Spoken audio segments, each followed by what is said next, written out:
What is going on, guys? Welcome back to the DS Asylum. I'm your ward of the Michi Shrine, and today I want to talk about something that I find weird. Now, keep in mind as we go into this video, this whole thing doesn't matter, right? It doesn't affect the game in any way. It's not a good or bad thing, but just knowing what I know about the canon of Dragon Ball versus what actually happens in this game, it's just like it makes you question like what was the reason why, not in a bad way, just a genuine question of why did they decide to do it.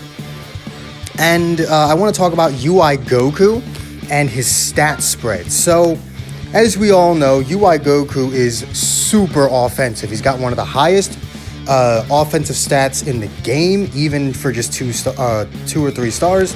At 3 stars, he honestly has higher offenses than some units have at 6.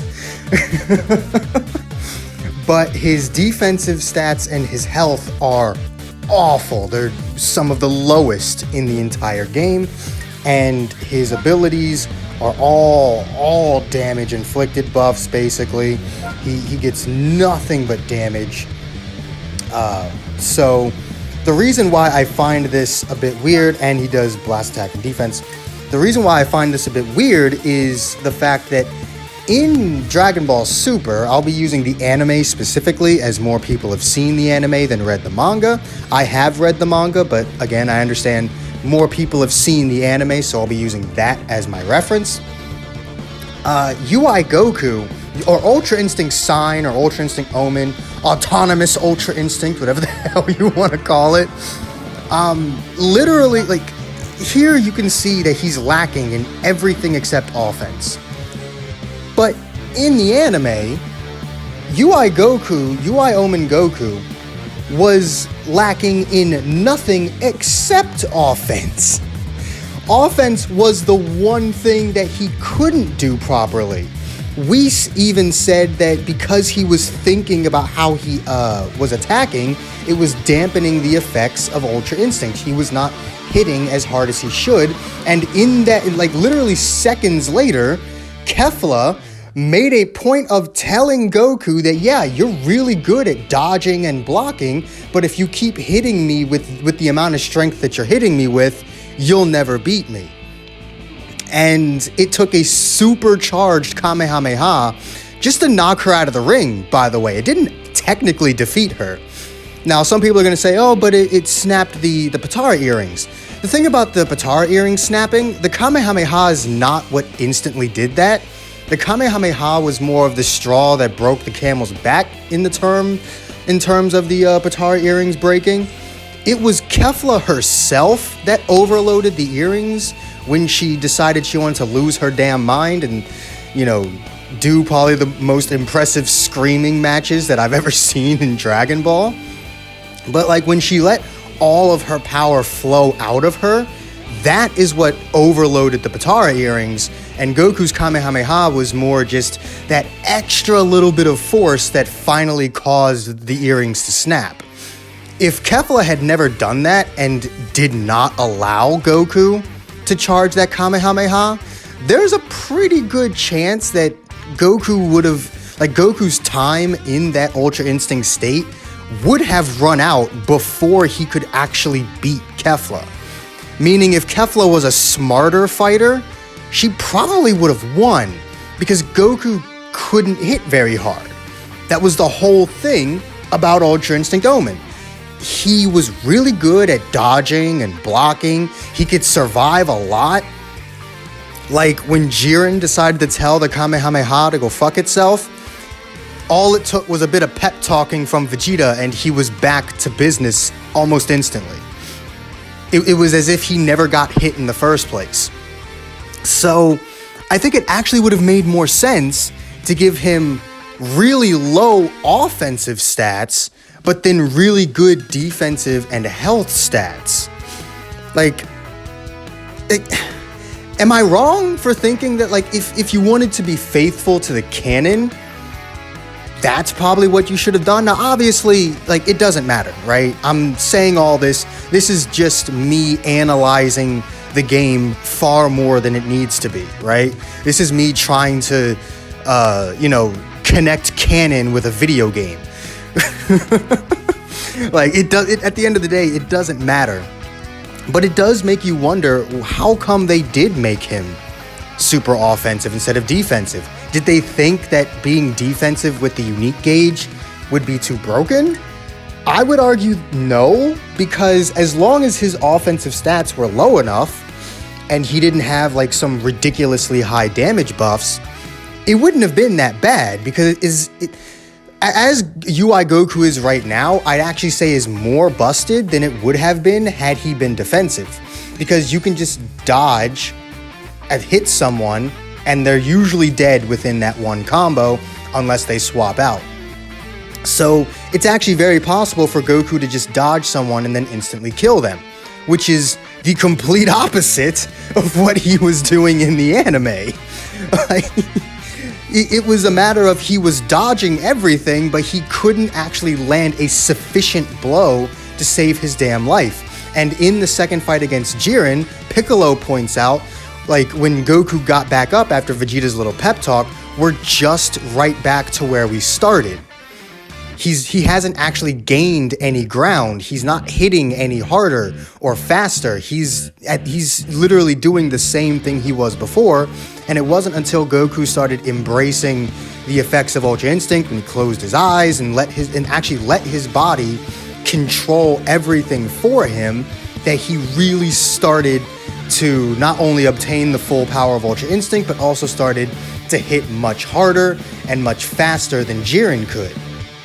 And then you had the whole badass scene where he caught Jiren's blast, just disintegrated it instantly, and then just started bullying Jiren for about half an episode. So the Mastered Ultra Instinct should be more of the offensive type, because realistically, once he mastered Ultra Instinct, he wasn't really all that good on the defensive side. Yeah, he could dodge, definitely, but at least to me, it felt like he was taking a lot more damage than he was before. Now, that most likely is just a matter of Jiren being OP and just being able to hit him hard enough for Goku to actually, be shook by it a little bit. But Goku definitely took more damage in his Mastered Ultra Instinct form than he did in all three of his fights in UI Omen. So I think it would have been a bit better, well, not better, but just like more faithful to the canon if Goku had been more defensive rather than offensive. And it would have been an interesting little mechanic. You have this defense type that you can't really hit, and even if you do hit him, he doesn't really do much. But at the same time, if he hits you, it's not like it's over for you. And on top of that, God Ki could use like a dedicated wall. Like, Revival Goku can take some hits, but he's not a wall, right? He still takes a pretty fair amount of damage. Like, it is very possible to take Revival Goku from full health to reviving in one combo, and it's even more possible to take him from half health to dead after he revives, as his stats don't actually go up all that much. In fact, they barely go up at all. So, Revival Goku isn't exactly a wall. It's the revival mechanic that makes him really good rather than his actual stats. So God Ki could have used a dedicated defensive wall, and I think UI Omen Goku could have actually been that, and it wouldn't have been that broken, as the unique gauge already isn't broken. Like, it's annoying to deal with, sure, but it's definitely not broken. And high defenses in today's meta aren't that broken either, because units do so much damage. Even if he had like 150 in both of his defensive stats at fucking 2 stars, he'd probably still get one comboed by any Zenkai unit. Now, obviously, his defensive stats shouldn't be that goddamn high. Like, even if he's a Legends Limited unit, they don't need to be that high. If he had defenses that high, he'd have to have like fucking 150,000 in his goddamn offensive stats. Like, he'd have to have, like, hero unit levels of offenses if they gave him defense stats that high at only 2 stars.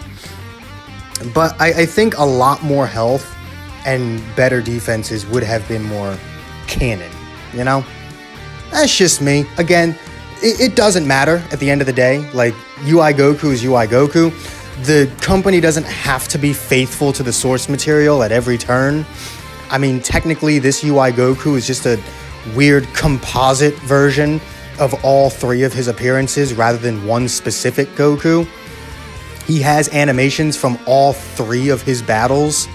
So, like, his legendary finish is the thing he used against Kefla. His green card is from his second fight with Jiren. And and I think his strike card cover change is either from his fight against Kefla or the first fight against Jiren. He literally has an animation from all 3 of his fights. So it's not like, you know, they were trying so desperately hard to make a canon UI Goku. Nor do they have to. If they want to make UI Goku offensive, they can make UI Goku offensive. It's just something that I've thought about, you know, like, again, over-analyzing everything, trying to see the differences between the game and the canon, and UI Goku's one of the biggest outliers when you try and compare the game version of a character to the canon version of a character.